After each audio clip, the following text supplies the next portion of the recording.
রাজধানী সোহরাওয়ার্দী উদ্যানে দুর্বৃত্তের ছুরিকাঘাতে ঢাকা বিশ্ববিদ্যালয়ের ছাত্রদলের স্যার এফ রহমান হলের সাহিত্য ও প্রকাশনা বিষয়ক সম্পাদক শাহরিয়ার আলম শাম্যকে হত্যার ঘটনায় ৩ জনকে গ্রেফতার করেছে পুলিশ। তবে তাৎক্ষণিকভাবে গ্রেফতারদের নাম পরিচয় জানায়নি পুলিশ।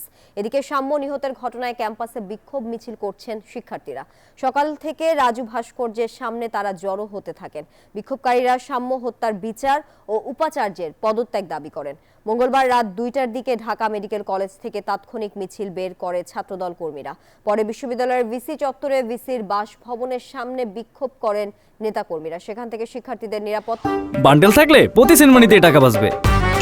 বিকাশ সেনমানি বান্ডেল কিনে জিতুন প্রতি লেনদেনে।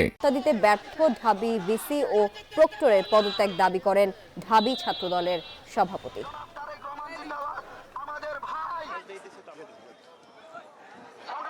আমাদের ভাই ছাত্রদলের পারভেজকে হারালাম, শাম্যকে হারালাম, কিন্তু আমাদের দ্বারা কেউ আজকের দিন পর্যন্ত কোনো ক্ষতিগ্রস্ত হয়নি।